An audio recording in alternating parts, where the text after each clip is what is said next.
This is Journeys of Empowerment. More than a podcast, it's a circle of belonging. A space where lived stories become turning points and clarity grows through reflection. I am Michiel Suchitrait, and here we do not rush to answers. We slow down, listen deeply, and realign with what is true. Before we begin, I want to welcome our sponsor and partner, Reinforcer.ai. Managers give feedback every day. The real question is whether that feedback actually changed behavior. You have seen it happen. New processes, new training, and still adoption stalls. And momentum fades.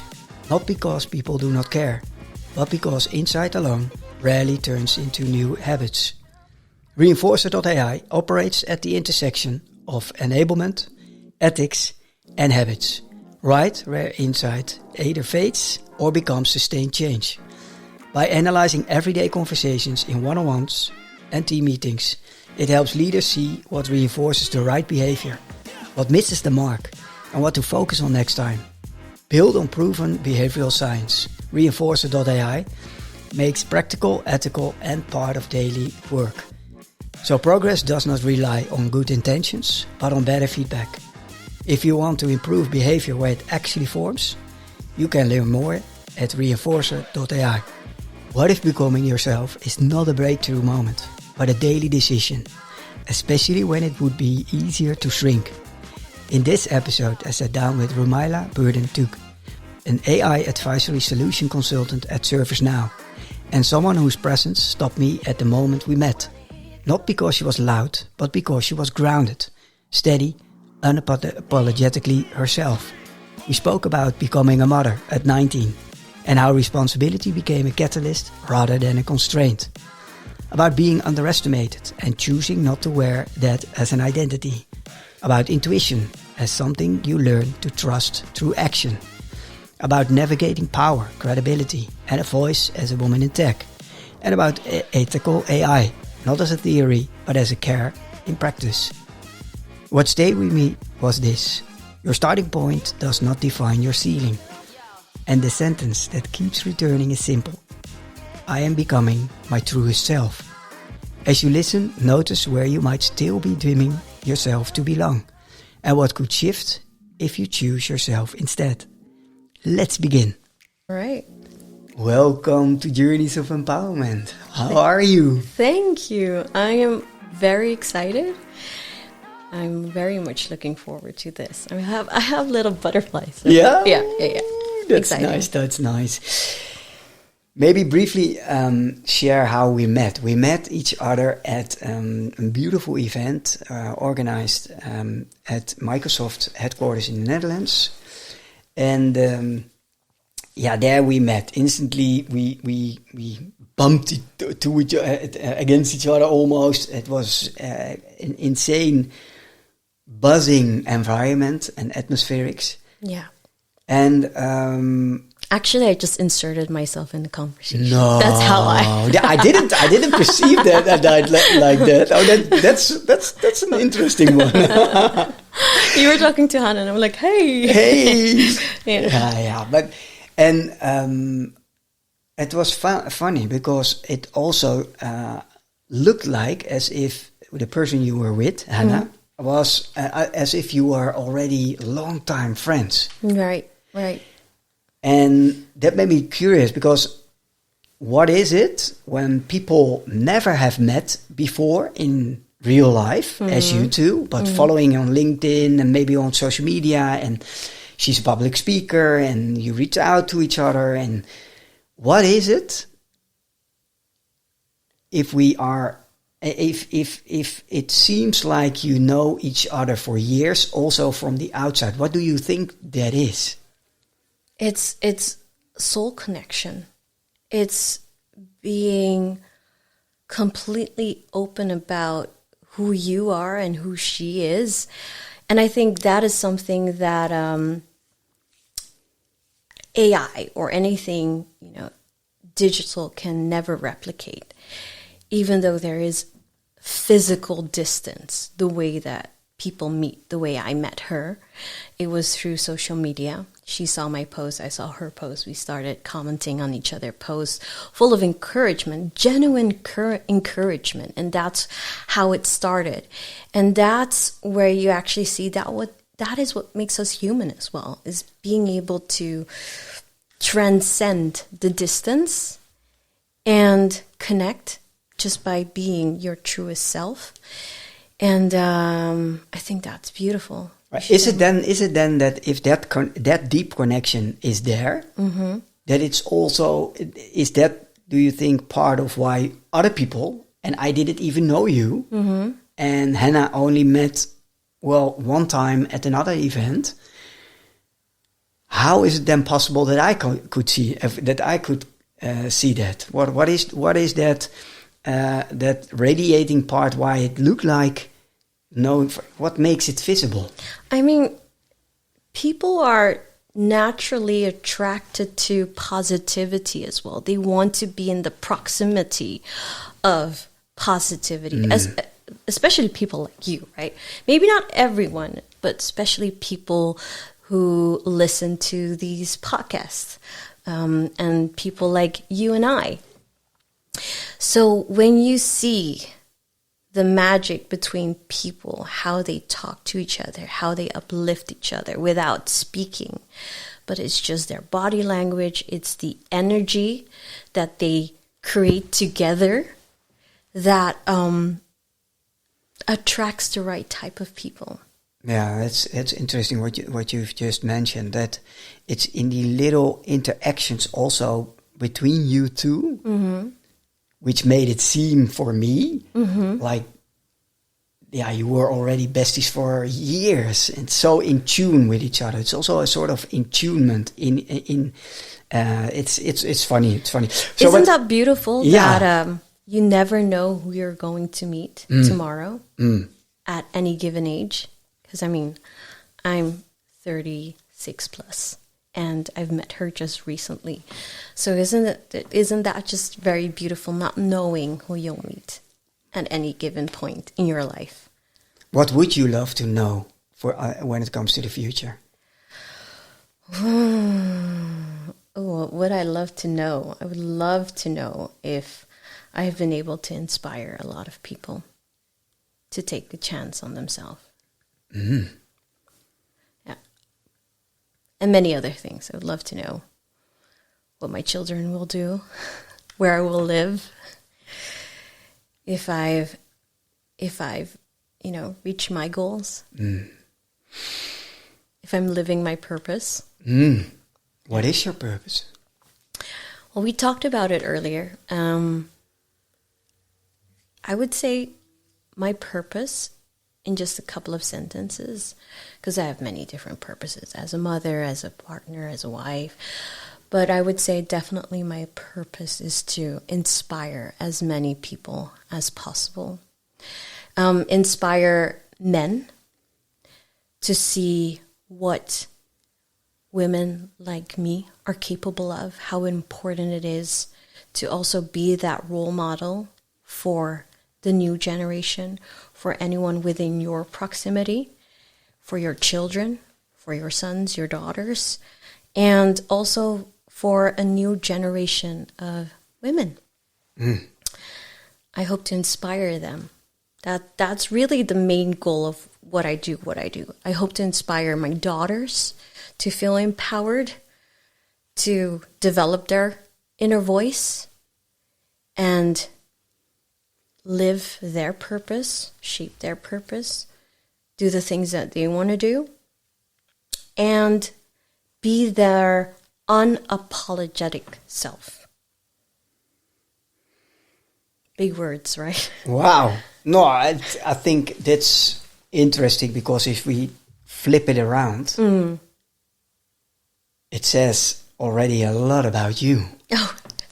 And today, and then I give like a really weird laugh, and then you're like, "Oh, she's not that serious." But today is all about you, and so it, of course, I hope the listener, as much as myself, it makes me utterly curious to unpack who you are and But before we do that, who are you becoming? Who am I becoming? I am becoming my truest self. Slowly but surely, taking every challenge in life and trying to see, what is this trying to teach me? Who do I want to be and become in this situation? So it's really about being my truest self. And again, being my unapologetic self. I am a walking contradiction. A walking contradiction. Yes, a walking contradiction. Some people say I'm a walking dictionary, but you say I'm a walking contradiction. Yeah. And what I mean by that is, well, as you've probably realized very briefly in just the few words that I just shared earlier, is, I am very ambitious, but I'm also very humble. And I'm also very relaxed. I'm very chill, very goofy. What is goofy? What is goofy? It's the second time that you... I know. What is goofy? Oh, I can have like my weird laugh, and I can just like make funny... Can you also practice that? Can you do that? Can you deliberately... On purpose? Yeah, no. On purpose? Oh. See? There you oh, no, just... no, but I mean... That was it. No, so I can also feel very overwhelmed sometimes. And then within, minutes after a good cry or after, just giving space to myself for feeling overwhelmed, I can feel very empowered. I can say, I am so happy and very grateful for the things that I have, but then also feel a burning desire to reach all the other goals that I have for myself. So that's what I mean with I'm a walking contradiction. But if I look at myself and the things and the elements, my personality traits that are very dominant, I am also a very grateful person, of course, but I'm also a very hopeful person. So with me being, seeing myself as a very hopeful person, I will do everything. I'll try everything to become the version that we just talked about. What fuels your hope? Oh, it fuels my hope. I would say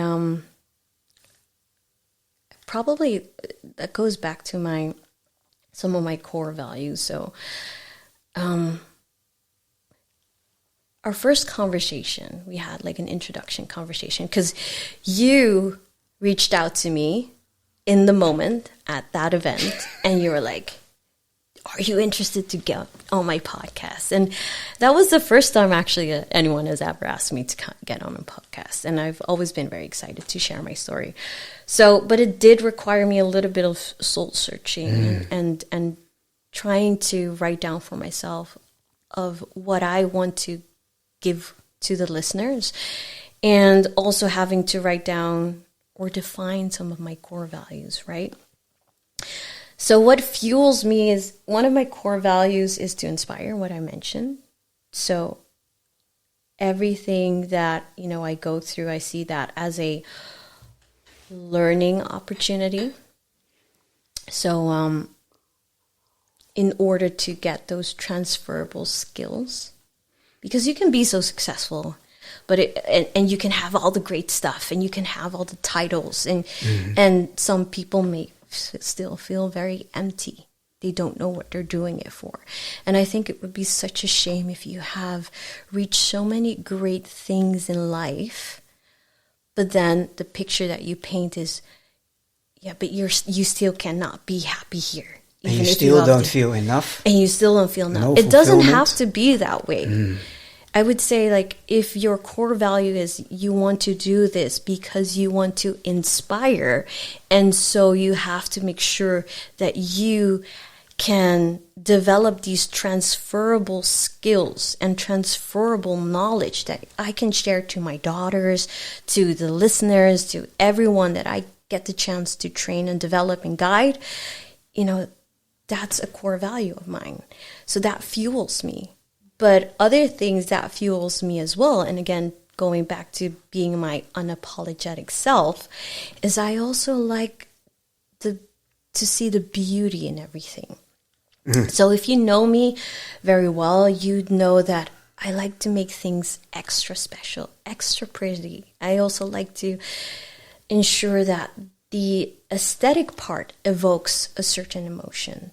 And some people may say like, oh, it's just the aesthetic part. It doesn't really matter. But No. I see the beauty in it. It's like what Steve Jobs said, that even in the print board of the computer, which we will never see the inside of the computer, Right. is also clean and straight instead of just bulky and wired. Absolutely.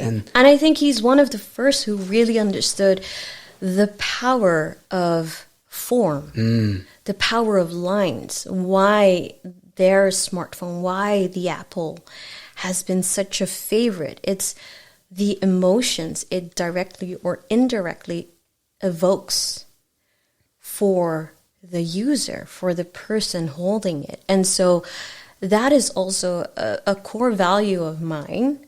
And so going back to what fuels me is the beauty in life. May that be, again, unapologetically myself. I like the pretty things in life. It could be the pretty clothes. It could be just the pretty things. But I also like to bring the beauty and color everyone's life around me. So that fuels me as well to be able to do that, because I feel I'm being my truest self. And there are many other things. many more now, Many of course. And fuel me, of course, and I think that's a given, are my kids, right? And my husband. And just being able to provide a life that I wanted for them. I had a quite rough start. I don't know if this is the right time that we dive into this, but it was something that I've decided very early on that I want to give them a life, and I want to give them the upbringing that I wished I had. Wow. Well, first of all, I'm not a person to determine when in the conversation we are ready to go to the deep, because I am the CEO of this podcast, and because of that, I can determine that there is no determination about when you have to. So that's and it's not scripted and it's not edited. Maybe it's good to sometimes emphasize that for the listener. I hope the unique proposition is that one part of the proposition is that it's non-edited, and every guest knows that before, because every guest receives a 2-pager what to expect letter to make sure that there's an outline, brief outline of the podcast, but also what is the process, and also the 6 core, let's say, guiding principles. And the first one is host like I connect, and the last one is make it worth sharing. And that's a mutual responsibility. Absolutely. And but also it's non-edited, because I believe in when we are unpacking our personal journey. For me, every time it's a gift. It's a gift that somebody is unpacking for the audience their truest journey and self. It's every time I see it as a present, as a gift. And I don't believe that it would enrich the conversation in what sort of way, in terms of authenticity, if we cut and paste. Oh, absolutely. So that's why I'm extra nervous, but also extra excited. No. You don't come across as nervous. No, because... But maybe I have to know you then a little bit better. I thought maybe a little bit when you came in, but... No, I'm just very excited. Yeah. No, great. Hey. Also because I didn't know what questions you would ask. And to be honest, of course, we had a conversation in the end, and it's all about, well, getting to know each other a little bit better, and also what are, for instance, the life critical events in your life which are of influence of your journey, and in some sort of way, positive, negative, whatever helped you also to become who you are right now. Right. There's something interesting, and so, but I don't script it. So this question pops up based on our actual conversation. And one thing I've noticed is you are talking about being your unapologetic self. Help us understand what for you means unapologetic self. Right. So I would say probably most of the listeners don't know me, right? And I'm a mother of 3. Very proud. How old are they? They are 16. The eldest is 16. Yeah. And then I have 9, Giselle. So the eldest is Elena, and then you have Giselle, who's 9. And then we have my little baby boy, Raphael, and he's almost turning 4 in January. So that's very cute, right? And also a firm believer still of Santa Claus, right? Ooh. Yeah. And today is Santa Claus. So it's he was very excited. Yeah, very excited. No, but so I'm a mother of 3, and I became a mom at a really young age. So I was 19 when I had my first one. And as you can imagine, while most of my, classmates, my friends, they were just trying to figure out which party to go to after school, trying to get good grades, I was trying to figure out, what diapers I need to buy or how I was going to afford all of these stuff that you need for having a child at that age. So I had to grow up very quickly. And again, so that's why the reason why I have this purpose is also, I just want to ensure that the people that are listening and the people that know me should know that I wasn't always this strong, or I did not always have that big belief in, I would say I did believe in myself, but I was sometimes very unsure of what is the path that I should follow, right? So I was 19 when I became a mother, and that, brought a lot of uncertainty, a lot of challenges, a lot of people that underestimated me, a lot of people that even said, oh, such a shame, that she became a mom at 19. And literally such a shame? Such a shame, oh, yeah. Wow. There goes her future. What will become of her becoming a mother at 19? You haven't finished your university, you don't have a degree, you don't have a steady income. I was just pretty much a child living life and genuinely fell in love and, took my responsibility and believed that this is what life is trying to teach me, taking that responsibility, loving my child already, even though I haven't met her yet. I was about to meet her, in 9 months. And so much was happening. So many people didn't believe in me anymore or underestimated me. And that was a moment that I could easily also not believe in myself anymore. And that was a moment that I could have thought, from now on, I should play it safe. I should play small. But it was because of my daughter, and it was because my love for us that I made it a priority to play it big and really put in the work to ensure that I can provide a life for ourselves. So I would say from the moment that I knew I would become a mother, so 19, I was in, a survival mode.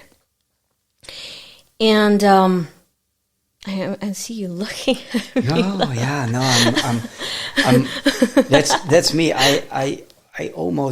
I'm almost with you in that moment. Yeah. That's what's happening. So Yeah. sorry to distract you, but I'm really following you. So. Yeah, no, absolutely. And I mean, don't want to get all into the severity of that situation, but you have to imagine I had no stuff.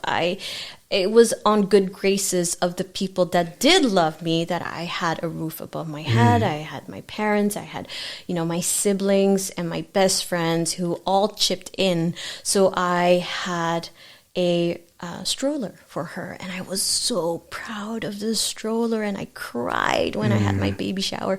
And even though the stroller, wasn't of a beautiful brand, or it wasn't even pretty or anything, I've been always a very grateful person.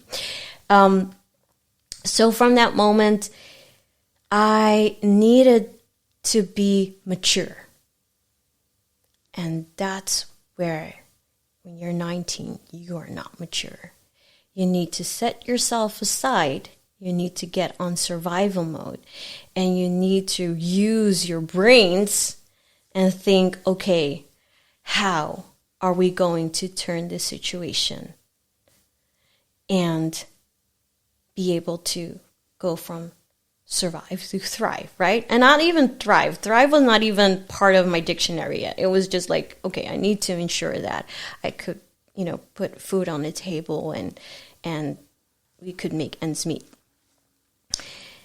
So luckily enough, I can talk really well. I got myself into jobs, and I went into sales. And I realized very quickly, I did call center work first, and that's very good. Cold canvassing is or walking on the street, opening literally doors, or in a call center. You can't learn better the hardcore of sales. Yeah. On the phone or literally open doors. No, absolutely. And actually there's a moment in between, a very pivotal moment in between, because, I came to the general practitioner of mine, and they knew I was pregnant and they knew my situation.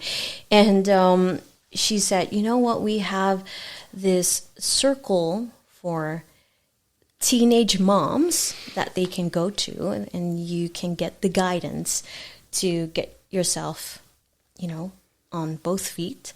So I went to this circle. It was at this very dingy space. And I went into the circle, and there was literally a circle of chairs. And I came a little bit early because I just wanted to see what this was all about.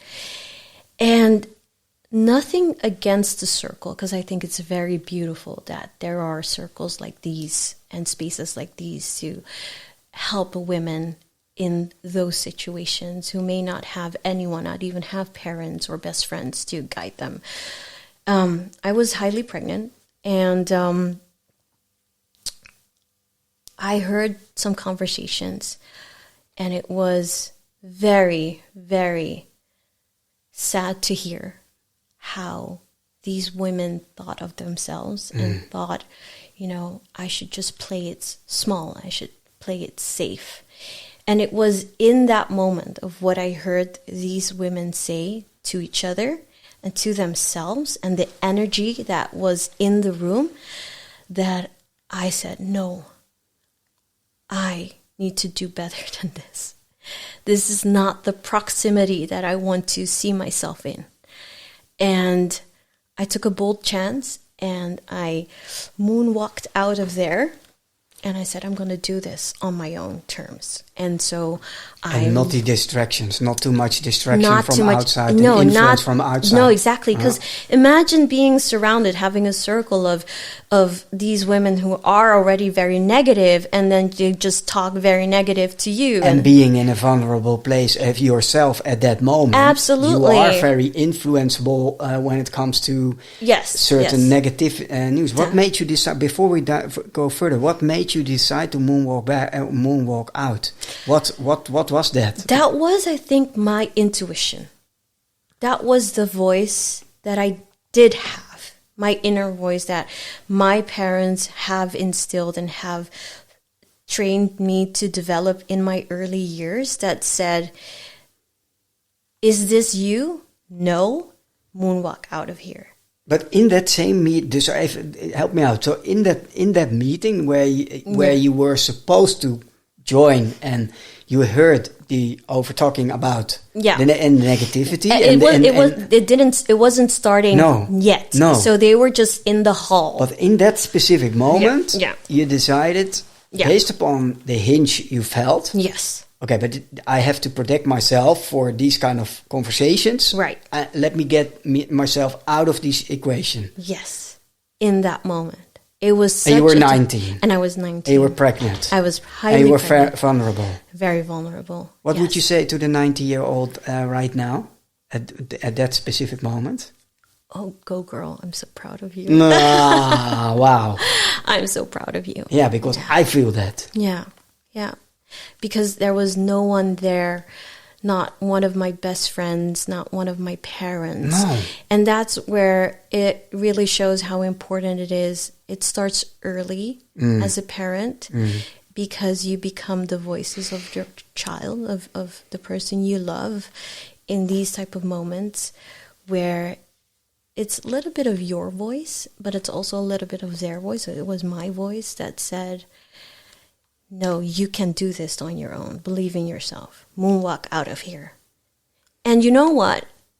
It wasn't even that I thought, if it doesn't work out, I can still always go back. There was no other way. It was just me hitting the ground running because I had my back against the wall anyway. So I stepped out of it and of that equation, and I went back home. I looked online and I think even in the newspaper of jobs that I could do. And that was call center. And it was for 40 hours a week. Yeah, for 40 hours a week. So this was something that I saw. And then at least I knew okay, once I have my child, then, I can do this work. So by the time that she was, I think, 4 or 5 months, I applied. Yeah. And the settings that I've been in, it's so funny. The setting, I can still see how the buildings look like. It was somewhere in the middle of nowhere, and maybe there just was one bus stop that went past every hour or so. So sounds a little bit depressing kind of environment. I would say it wasn't the most inspiring setting. Yes, but I don't want to talk it down. No. I mean, it helped me. It was a very important stepping stone. I've learned a lot. So I really started at the bottom. And it was such a good learning school. I was surrounded with people twice my age who did it more like a part-time job. And I did it full-time. And it was the first time that someone said to me, oh, you do this full time and you have a child? And I said, yes, I have a child. And I was like, yeah, I need to pay for stuff. And they're like, oh, I could never do that if I have a little one. So there were so many people, again, throughout this whole journey who maybe not even did it intentionally, but they did try to indirectly or directly question myself. Yeah, and sell their opinions. And by that, the byproduct may become that you're doubting yourself in the choices that you're making, and maybe you're not in the right path, and you're not a good mother. And, right. Oh, yeah, that's a completely different story. But yes, absolutely, I've had those thrown at me as well. But yeah, so that was a moment that I learned a lot around sales. I was really good on the phone. I loved talking to people. I loved connecting with people. I was really good at it. So I took whatever I learned there and applied it in another role. And that was actually inside sales. So I did more inside sales jobs. And every time I felt like, okay, I've learned enough here, I would use whatever I learned, those transferable skills, and then apply it again. And gradually became really good in just sales in general. And that's how I ended up at the company that I work for now, which is ServiceNow. I started as also inside sales and beat it every competition there, even though I did not have an IT background. And maybe that's a blessing. And because you don't have to unlearn a lot. Absolutely. If you think you know, you know. Mm-hmm. Yeah, for sure. Yeah, I was definitely the new blood there. And this is over 11 years ago. So then I got into ServiceNow, and that was such a pivoting moment as well, because that was a completely new world of doing business and doing sales. This was running with the big boys, and I learned a lot from the big old boys. Oh, yeah. What did you learn? The professionalism was on a different level, for sure. It's doing business with, on a completely different scale, different numbers. You're dealing with millions of dollars in every opportunity. You're talking to, very C-level people, well-educated, well-spoken, and they overall design their life in a different way. They think about life, they think about money, they think about business, they think about education in a different way. And that was also a very big learning school for me, not just on a professional level, but also on a personal level. How do you handle money? And if you get a lot of income, how do you do that? How do you divide? So it was just very much around being very business smart. So, and also how you deal with stakeholders on a C-level. So yeah, that's very business minded, I would say. No, but there's nothing wrong with absolutely becoming not. very business minded. No. What was the biggest challenge? Being a person of color, being a female in, maybe predominantly man world. Yeah. What were the biggest challenges to not do any assumptions? Because now we think, that's all difficult. Michiel is naming a big person of color and a female and yada yada yada. No, but what were for you specifically the challenges? Yeah, I mean, no bullshit, right? So let me take you back to 11 years when I started. I was around 21, 22. And this was a time that there was very little females, let alone women of color, let alone, right? So there were very little females in the office or in the tech space. Nowadays, it's different. I'm very happy to see that. Yes. I was 21. I was surrounded with only men, maybe just not even a handful, maybe 3 other women. And what I realized very quickly is that men are really good at what they do. Let me start with that. Men are really good at what they do. Yeah. Is this a sort of disclaimer? Yeah. It is a disclaimer. Okay. No, I mean, men are really good at what they do, and they help me provide a platform, and I've been very fortunate to have a lot of great mentors, male mentors, by the way. But they had oftentimes a lot of trouble teaching me how to do things or explaining to me what we actually did or how the solution worked. And it was just a handful or those couple of women who were engineers, lucky for me, that were able to tell it very well and explain it to someone like me with no technical background, 21, to explain it and make it easy to digest. And I was like, I want to be like them. right? So there were very little women, but the women that were there were really, really good and very inspiring. Was it because of the fact that they also were engineers? So maybe reverse engineering, very capable of explaining complexity and strip it down to easy and just to understand digestible steps? No, I don't want to. What helped it? No, what made it specifically? That's interesting for now also. What makes it specifically, do you think, easier for you to understand or for them to explain, or a combination of that? What was the difference between men trying to explain, or maybe not at all explaining and expecting that you already understood? Where was the gap? Well, it's difficult to decipher if it was more because of the gender, because there are a lot of great engineers, male engineers, that can tell it very well. But overall, it was just them being able to really simplify what we actually did and translate that into simple words. Whereas, and again, I don't know if this is gender based, but the males really explain it to me almost in a way that the less it makes sense, the cooler I sound. Oh, yeah. And it's no offense, but it was for you the difference. That was for me. That made the difference. That made the difference, absolutely.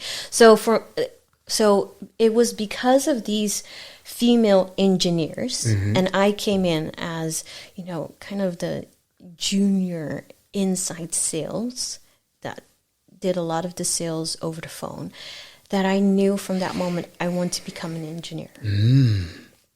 Even though I don't have a technical background. It planted a seed. And what specifically in engineering, was it the explaining, or what in engineering caught your attention? What caught my attention was how they stood in front of the group in a room full of men. And it was usually the ratio, so it was me as a junior sales and then one female engineer in front of a group of 20, 30 men, and she being able to explain it so well and taking ownership and having that credibility and just their flair, and the people in the room were so convinced and respected what she said that I was like, yeah, that's what I want to do. I love being able to take complex things and simplifying that and making sure that everyone in the room feels inspired by the solution or by me or whatever it is that I'm talking about. So that was very much the moment that I was like, I want to become an engineer. And so that was almost unheard of in that time, of someone with no technical background to become an engineer. And I knew that performance talks. So I did everything to, show I am worthy of becoming an engineer. I made sure that I reached my goals, and I was like, what do I need to do to become an engineer? And at the same time, talking about the question that you asked earlier, how did you navigate that? And why do you keep talking about being your unapologetic self? Is because when I entered the workforce, I felt that I always had to hide my personality, hide who I was, and overcompensate the things that I did not have, which was a traditional educational background, hide the fact that I am a certain way, so I had to dress in a certain way, I felt, to be taken seriously. I felt like I had to only talk in a certain way to be taken seriously, and there was no room for my goofy, silly self or anything that makes me who I am. And I'll get back to that part. May I ask one question about what made you feel that you had to do that? If you look back and be brutally honest for yourself, do you believe it is a belief which comes from within, or do you believe it was really expected you to? Where do you think that comes from? In hindsight and looking back, now that I'm older and wiser, it was just the fear that I created for myself. I did not need it to be like that. I don't think if I was myself from the very beginning that it would have changed the trajectory of my career. It was just my own insecurity that thought that I needed it to do that way. In order to fit in. In order to fit in, right. In order to be a candidate for promotion. In order to be a candidate and taken seriously to be given a platform to become an engineer. And when in fact, that all actually didn't matter. So what would be, with all the lived experience and knowledge of now, what would be your single piece of advice to the young girl at that moment?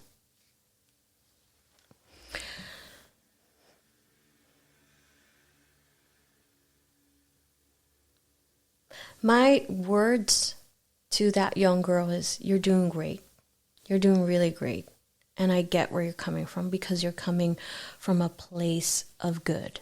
You want to do good. You feel the responsibility for your family to do good. But your personality is what brought you to these places.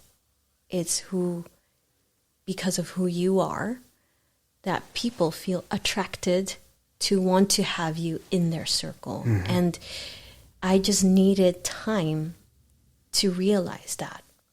And it was because of, my results and the knowledge that I was able to transfer later, down the line, that I found the confidence in myself to say, hey, I can be a bit more of me, slowly but surely. And nowadays, I have no problem with that whatsoever. I'm just myself. I dress how I want to dress, always in a professional way. But I do now wear more colors, or I do, bring my fashion sense in it, and I bring my quirkiness in it, but also towards customers. It doesn't really matter. Whereas back in the day when I just started, it was all black. I did not want it to stand out. I just wanted to fit in.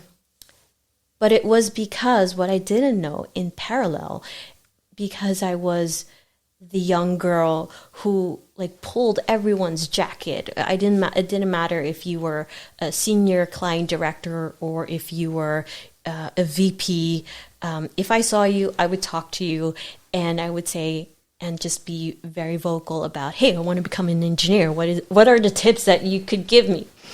And not knowing that actually when I was asking that, I was already showing parts of my personality. And it was because of that, they were like, yes, we should make space for new blood. And not only give chances to people who are on the highest point in their careers already. We should make way for a new generation.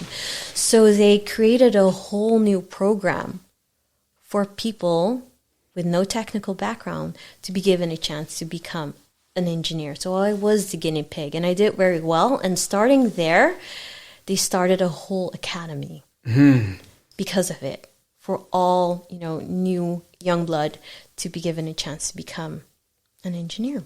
That sounds amazing, because it says also a lot about the environment where you work, that there is an openness to that. Right. It says a lot about you, but it says also a lot about the environment. Did you feel safe enough to do that? Oh, absolutely. Yes. But also from the beginning on. So you felt a sort of because of it, or did you force to make it safe, or what did you, because how, if it wasn't there, it's sort of pioneering. Yeah, right. It's pioneering your way to engineer. Yeah, absolutely.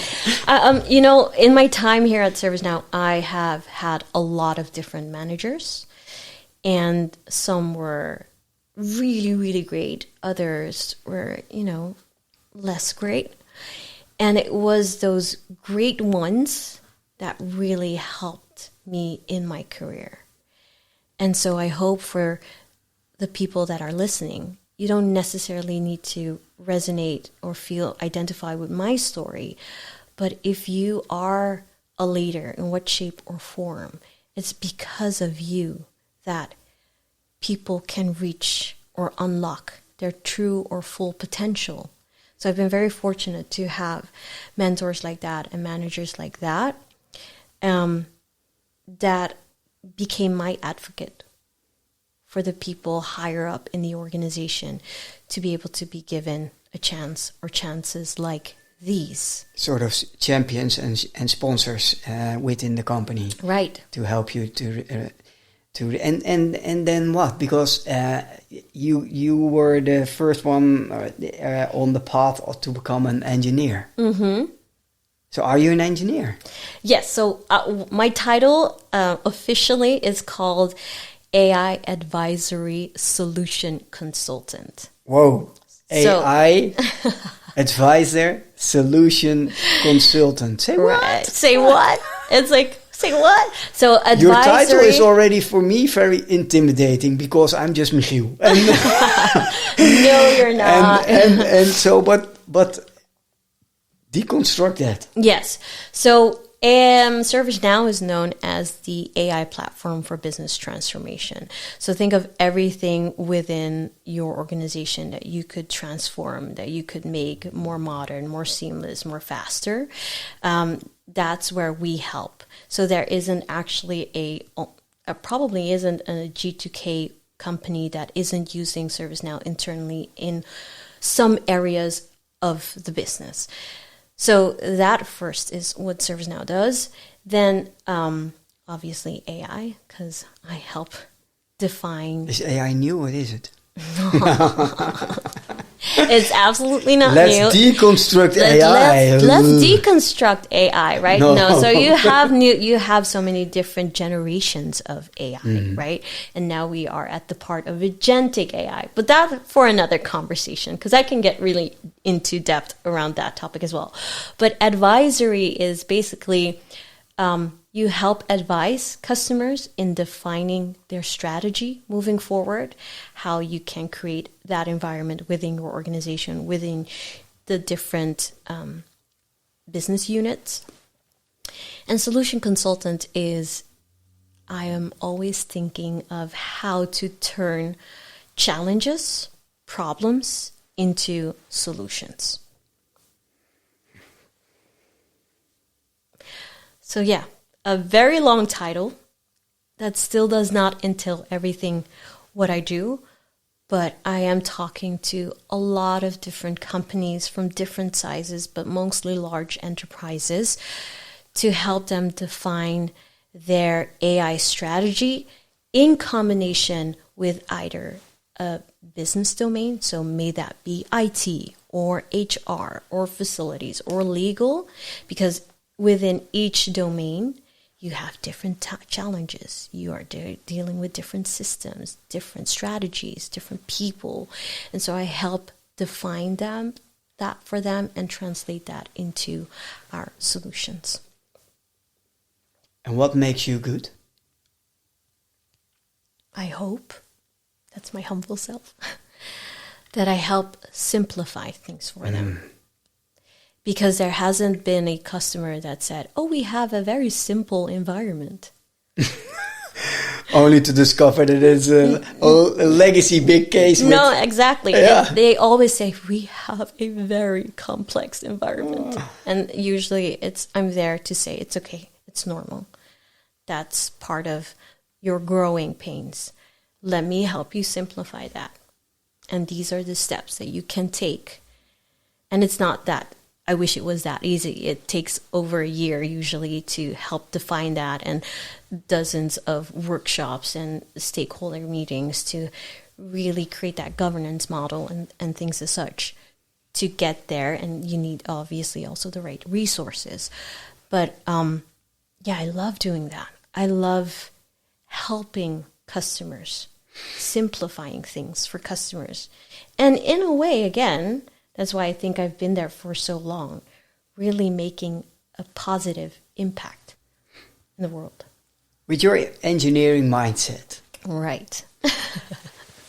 And also your missionary drivenness, because I feel there's also a missionary fuel drivenness in you. And what would be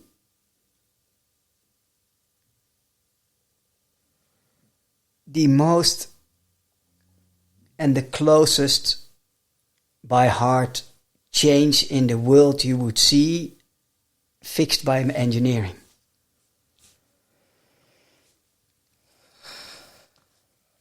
By engineering? Yeah. The one's near to my heart, because an engineer can, one, make or break an opportunity at a customer, right? You can have the greatest sales pitch, but if your engineer isn't able to demonstrate that, well, yeah, bye-bye, great sales pitch, right? The deal is done, as in it won't get through. So we can definitely make or break the opportunity. And because of that, you also feel a lot of responsibility to do it well, even though sometimes, in my situation, it has luckily never been the case, but I know plenty of engineers, also outside of ServiceNow, where they need to demonstrate something that isn't actually really there. Or they are so smart that they can formulate certain sentences that it almost sounds, if you're not that sharp in the moment, that it sounds like you can do what they want you to do. Mm-hmm. To then find out during the implementation that you need to buy so many other extra things and end up with a lot of, more pain and a lot of more challenges. And I hope that we get to a point as engineers that we work ethically in any situation where we can make the impact, like whatever I say is true, and that's because I want to do good as a human being. So I think that's very much a responsibility, and I hope that that is the point where we will get in the near future for all engineers. Made me think about the book of Mustafa Suleiman, the Microsoft CEO of AI. Mm-hmm. And that book is centered around the coming wave and centered around what he sees as the containment challenge. So how are we going to use AI for good? Right. And to solve probable causes and meaningful causes and guardrail it. Yeah. And that's where I was looking for by asking not so easy to answer question is because you are so intrinsic motivated and so driven, and with an engineer mindset, what would be the probable cause you would love to engineer in or out the world?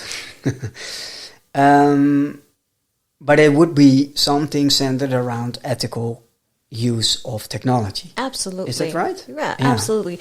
And speaking of AI, there's this guy called Mo Gadot. Yeah, Mo. Yeah, and I love him so much. But anyways, it's a pity that he stopped his podcast. Yes. Slow Mo. Oh, so sad. But he said as well, like AI is kind of like having the young Clark Kent. It's like having a very young Superman. He can do so many great things, but it is up to us to train and guide and develop him for the greater good. For the greater good. Absolutely.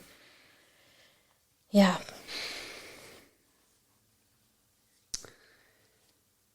So many we touch upon, but also, I think a little bit back to becoming a mother. That was a really life-critical, was and is a life-critical moment, right? On becoming mother on your 19th. On what path were you, and what did you have to decide?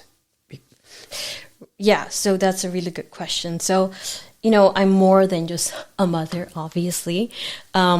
So that would actually bring me back to right before that.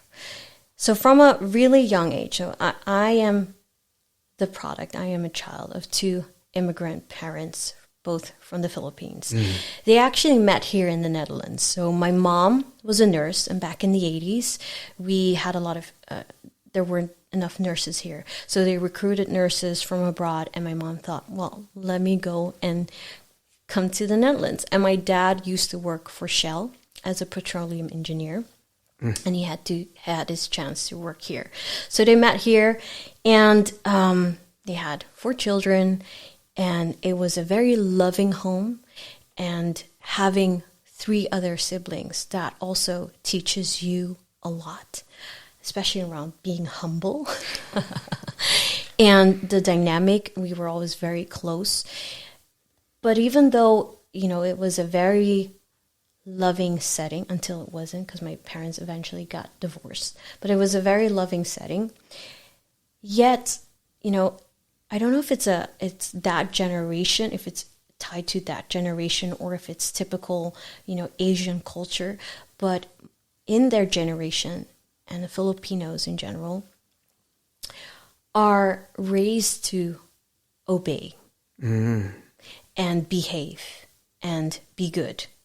And I would say my mom, came here as a nurse, but she never wanted to become a nurse. She had other dreams. She really wanted to become a fashion designer.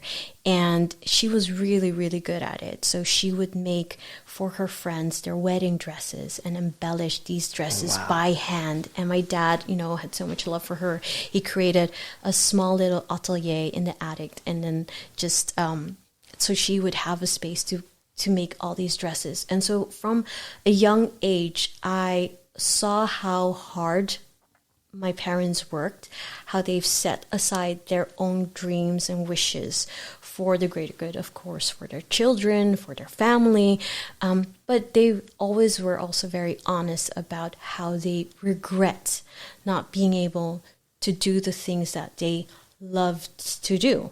So my mom, in that sense, was very progressive in letting us as children do the things that they love to do. And when we talked about core values, we talked about, I love to inspire, and I love, seeing the beauty in things. And your core values can sometimes be shaped and conditioned by the world that you are exposed to, right? But some things are so just embedded into your soul, and you can see that usually by the things that kids do at an early age when they're not yet conditioned, when they're not necessarily exposed to a certain world. And from a very young age, I loved to perform. I loved to just sing and dance, and not just obviously as being a middle child, also for owning or just demanding the attention from my parents, but it was also because I loved the impact that it had on my parents whenever I would sing a song or wherever I would dance, or even for the people that I was able to do that, how happy it made them. That did something for me as well. So I, for a really long time, thought my goal in life is to become a performing artist or a recording artist or something in that space. And I did that. I tried to do it for a couple of years, especially, early teens, when that is absolutely the time to explore that idea.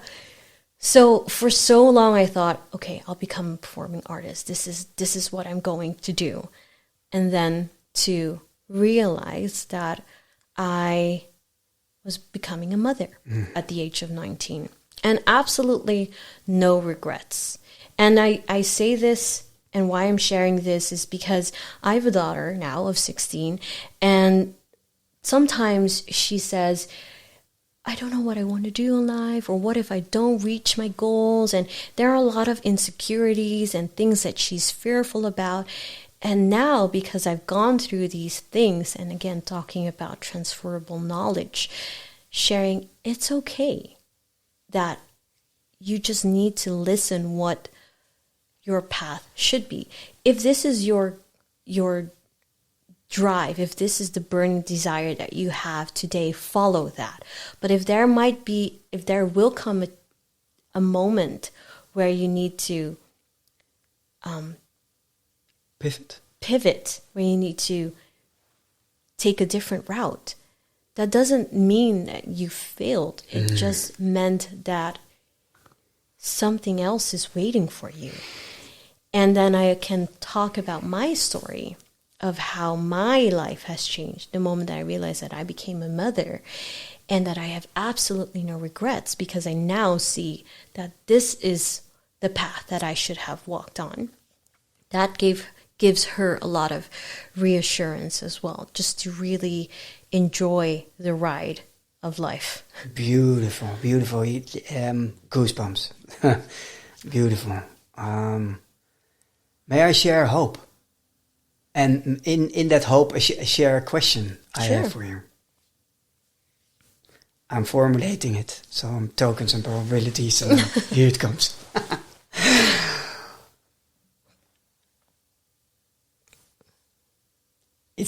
The question comes from hope. Mm-hmm. I love that it's not scripted and you don't have a clue where this is heading. You're looking at me like, okay. No idea where this conversation is going. I truly hope. The question comes from hope. Mm.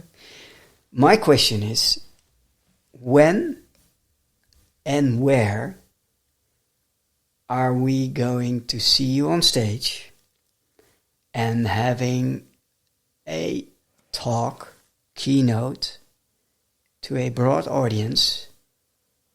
And what would be the topic that you would love to Oh my talk gosh. What are you at? Oh, wow. Oh, I hope to do a lot of series of these keynotes and then change the topic constantly, but right? Let's go to the first topic. But the first one. All right. Okay. So you can help me shape this, but I hope soon. I hope very soon. Me too. And I would love the topic to be in the theme of mindset, the theme of starting with yourself. And there's this great book by Matthew Kelly called The Rhythm of Life, Living in Gratitude. And just to give a summary, it's about living intentionally and living. I mean, purpose is a very broad word, right? But it talks about how we're not human doing, because oftentimes when you have a conversation for the first time with people, it's, oh, what do you do? What do you do? And who do you know? Well, and I'm a human being. Yes, and we are a human being, right? And that contains, having these key pillars emotionally, physically, spiritually. And that is definitely a must read. It's such a great book to always have near you. Again, what was the title? It's called The Rhythm of Life, Living in Gratitude by Matthew Kelly. And so I have it always near me, near my bed. And even though I've read it many years ago, once a year, I still go through the pages randomly. And it just gives me, again, a lot of support and a lot of guidance and a lot of hope as well. And so with that, it really helped me to start with myself and my mindset. And it also affirmed and confirmed many of the things that apparently was already in me when I went through all these very important moments in my life, whether it was, wanting to become a performing artist, or when it was my chance to just listen to my heart and just do it my own way and walk away from that women's circle, or whether it was taking a chance on myself and talking myself into a company where I had no background in at all. And so I would love to have a talk around mindset and around how it starts with yourself and how you should look at life and look at yourself. Because I think that is what really helped me and what I hope to transfer to those who are open for it in this life. Wow. If you may choose your audience in that room, what would be the mindset before they come in and after the talk? The audience that I hope to be able to reach a very broad audience. And I hope even at a point, the ones that aren't open for it, and that I'm able to, give them the chance to view things in a different way, or even at least start the discussion. And reach a perspective. And then reach their perspective. But I think, the low-hanging fruits, the people that I would probably help be able to guide first are most likely females. But also men who are open to wanting to understand how to be a better man and how they can facilitate females around them, maybe a father or to-be father or a brother, that really care about women. They are more than welcome, and I hope to have them in a room like that. And most likely the people that come in are like, I'm trying to juggle so many different balls in life. I have maybe, my work, maybe a side hustle, kids, husband, partners, a social circle, and how to do it all. Like, how can I streamline this chaos and the complexity that I call life? And then when they step out of it, out of the talk that I hope to have someday, they find clarity but also mostly gratitude, and find the simplicity in it all. Wow. Which remains, there are two remaining questions, where and when. When and where? Yeah. So let's start with the where. And think about, it doesn't necessarily have to be the first, but where would you love to take the stage someday? The bigger the stage, the better. Like I said, I love to play it big. All right, imagine a stage in the Netherlands. Make it specific, I'm doing it deliberately. I'm putting you to the test. Sorry for that. Sorry, not sorry. I love all the events that you go to, I know, right? I know. But I would love to be on a TEDx show.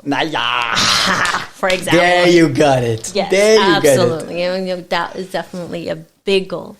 A big goal. It's so easy out of this transcript to give you a few insights or snippets for an ideal TED Talk for you, by you. Based upon what you... Actually, this is the first time I said it out loud, I think. Yeah, but I love to force those kind of moments. So, okay, and then when? Let's do it in Q1 2026 or Q2. You should maybe, if you're really serious about it, because it's my hope, I would love to see that, because performing for an audience didn't stop at age 19. No. You only pivoted, and you did it for a very good cause. But I believe, now I get a little bit emotional, but I believe that there is a space for you to own and to share who you are and your path. And I hope this is only the starting point, and I hope that it planted a seed to make that happen within 2026. Oh, I hope so. Thank you so much for saying that. You don't have to hope it. You don't. You just have to do it. Just do it. A lot to me. Yeah. Thank you. I mean, for so long, I just, focused on what I needed to do, kept my head down, and just ran as fast as I could. And sometimes I feel like I'm still doing it. And then moments like these, I look up and I'm like, whoa, I'm this far. I have so much peace and my children are so safe, and that is what I always wanted for them. They're not just safe, but they feel so much space to develop themselves. They have very loud voices, very loud inner voices. And I have no idea what they want to become or what their path will be, but I have a big feeling that they'll be okay, because my love and my guidance for as far as I can, I'm sure that it helps them build that inner compass, right? So, going back to, because maybe people don't really know where I am right now in life, but I can say I have a lot of peace. I have a lot to be very grateful about. I have a loving husband. I have a very fruitful career. I have reached a lot of the even materialistic, and even though it's not important, it's definitely not important, but it's nice that the bonus of the things that you wanted in life, you've been able to reach that. And it's also part of being your unapologetically self, Absolutely, right? So you don't have to apologize because you love aesthetic, beautiful things, right? And also the materialistic. Yeah. But it is not defining who you are. Mm. Yeah, and at the same time, it's also because the house that we have or the things that we own, it's also because our house is an open home for everyone. I want when people come into our home, they feel the stability, they feel the openness, they feel the warmth.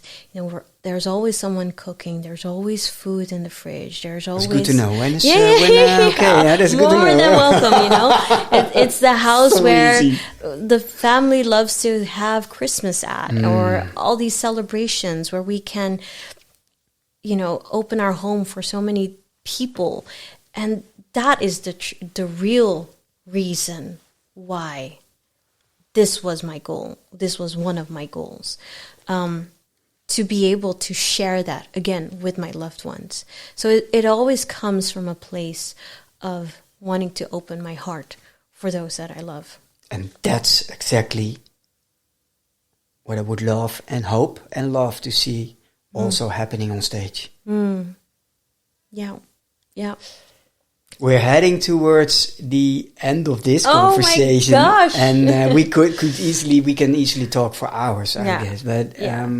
I would love to end with a question. It's not scripted, but I asked it in the previous conversation, and it helps us to think about what's coming now. And if you have to write a letter to humanity. Yeah.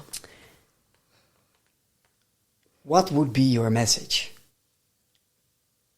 Whatever it be. So it's really open. What would be the letter to humanity with your message? Oh, there's so much I would love to put in, right? But there would definitely be elements of live a life. I would really try to show the importance of how important it is to live a life that is colorful. And by colorful, I mean open your heart and your minds to the different views people can have in life and the different backgrounds that people can come from. And how wonderful this short life can be if we all act from a place of love and the willingness to learn and to teach. And especially teaching, the teaching part. Right? Yeah. Because why explicitly would love to put elements of these for humanity is because if only people throughout my life had an open view and was able to guide me more from the things that they've learned in life, from the lessons learned, from the great things that they've achieved to, the challenges they overcome, how much more they've been able to elevate themselves while also uplifting me in my journey, and how faster I would have been able to reach the moments that was very uplifting in my life. And luckily, again, I've had people like this throughout my journey, like some of my managers. Again, shout out to a lot of these managers that really guided a young woman and didn't look at me in a way from, oh, this is her background or this is her age, but they saw the potential and really worked from my potential. And if more people like that did that for each other, like, where would the world be, right? What would we have been able to then unlock? And AI would just be an instrument to just strengthen that even more. Then we wouldn't have the conversations most likely that we have as of today. It's because people, again, it's a very short answer, but it's because people are so conditioned and so in their own little bubble and not open for other views in life. It's what's holding us back. So that would be a very, the red thread in my letter to humanity. Yeah. Woo. Yeah. Absolutely. And again, I'm still writing my story. I'm not there yet where, I want to be.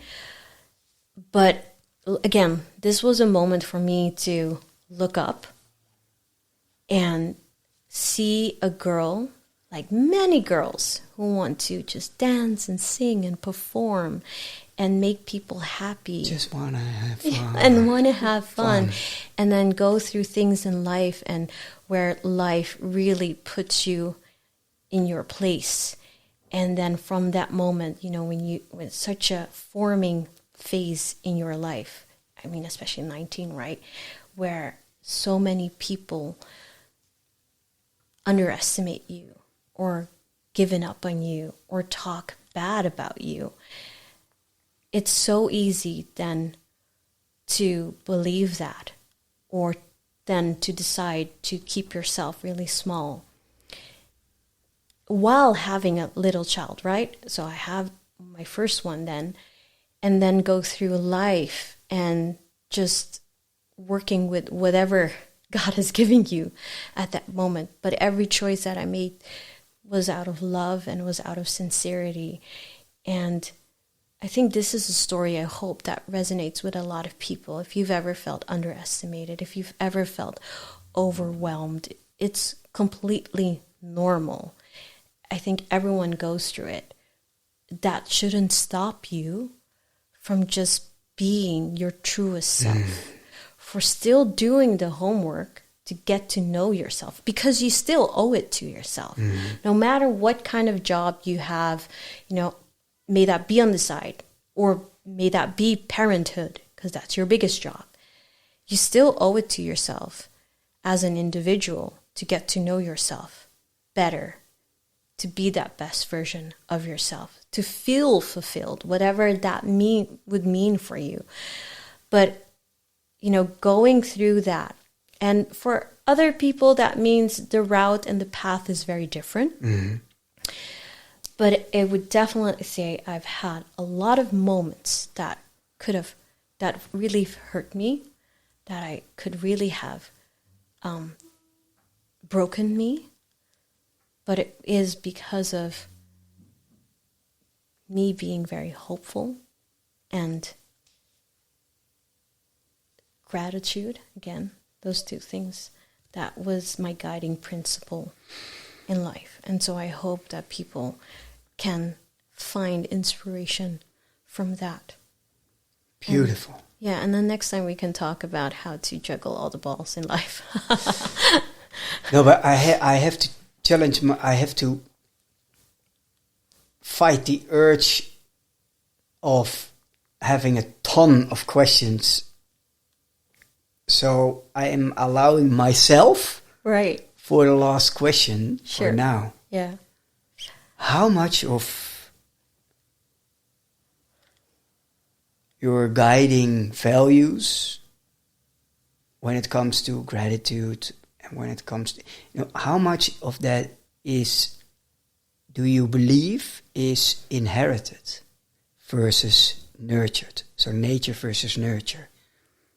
Moonwalking your way out. I will never forget this. This moonwalking your way out when it doesn't feel, when you're in a situation and it doesn't feel right for you. It's harming or it's distracting or whatever. Yeah. But where that intuition, that what we talked about. But how much do you think it's sort of inherited versus nature versus nurture?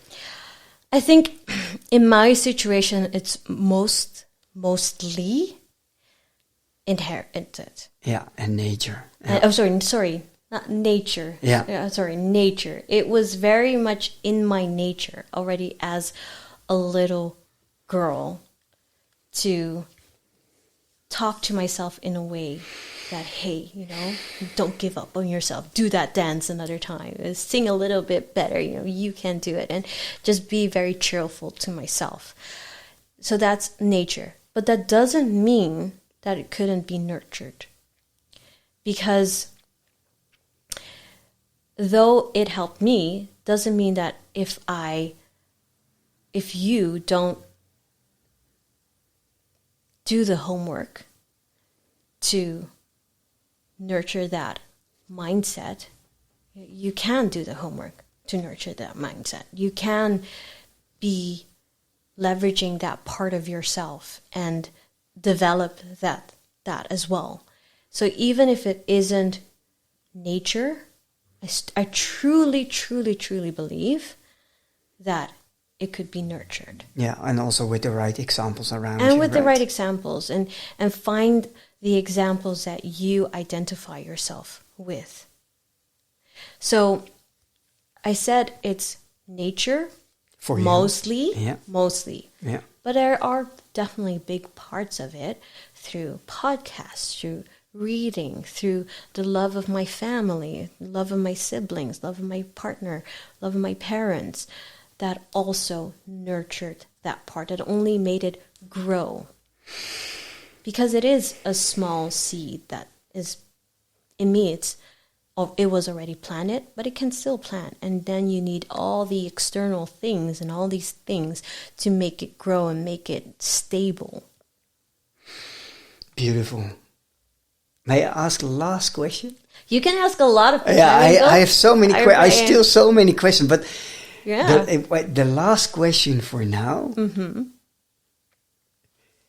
is, what was your favorite song to sing? Oh, yes. That just really shows how ambitious I was already as a young girl. So I loved singing I Will Always Love You by Whitney Houston. Wow. Can you sing a bit? No. Please? You can't say no in my podcast. No, okay. That's not an option. You're right. No pressure. And I... No. I'll do it the next time, for sure. When I have like a good mic for this. All right. Oh, it's not the mic. Now I feel offended. No, that's not what I meant. No. But, I get it. Okay. No, but Whitney Houston was definitely the goal for me. That was my go-to. Still is for me too. Yeah. And the song which made the most profound, and it will be on my funeral. Yeah. Is The Greatest Love of All. Oh, yes. Love that song. I can't listen to that song without crying. Yeah. Even now. If we listen it, you will see it. Yeah. And because of because of course of the text also. I've met her 2 times. You did? Yeah, I was professional dance or professional. I was figurant. Paid background dancer voor Tros Popformule en Countdown. Nice. So Mariah Carey, Bobby Brown, Whitney Houston. Oh, that's it's all amazing. on YouTube. I will show. The fact that you were able to get that chance. That's like I was working in a fashion store, and for me it was the place to.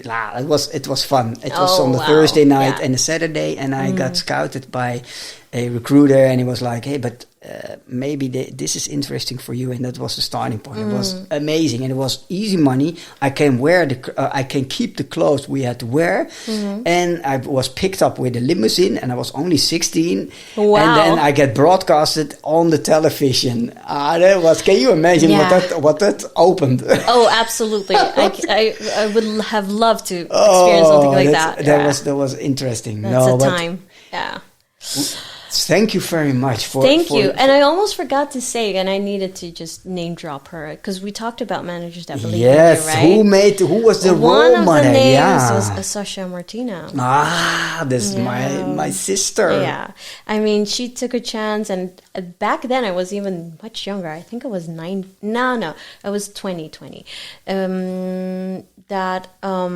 She took a chance on me without any needed background in recruitment back then. And back then I didn't know that it was because probably my personality that she was like, let's give that girl a chance. Why did you say probably? Because by now you should know why she hired you. Yeah, because now I'm older and wiser, and I am in a position where I also need to recruit and to interview people, and it's people buy from people. That's what I've learned, right? It's the wave that you get on when you talk to someone, where you're making the decision, do I want to work my day or start my day every day with that person? You need to be okay and happy with the person that you're hiring, and usually a big factor is their personality, right? And I had very little to show for, so it had to be my personality. And so I'm very grateful for people like Sasha. And she didn't know probably back then the impact that she made, as she's very more aware of that now with House of Inclusion. Beautiful that you're sharing it right now. So Sasha, dear sister, if you are listening, and you have to, it's a moral obligation. So no, but it's. Thank you very much for sharing everything what you shared. And 2026 is going to be a smashing year where we see you on stage and having your talk and enjoying you performing on stage. No. Thank you very much. Thank you for having me. Thank you for listening and staying with us in this conversation. If something from this episode stayed with you, consider passing it on to someone who might need it right now. And if you choose to subscribe or leave a short review, you help these conversations reach others who are still looking for clarity, direction, or a sense of belonging. That is how the circle grows. Quietly, one listener at a time. Keep going, keep becoming you.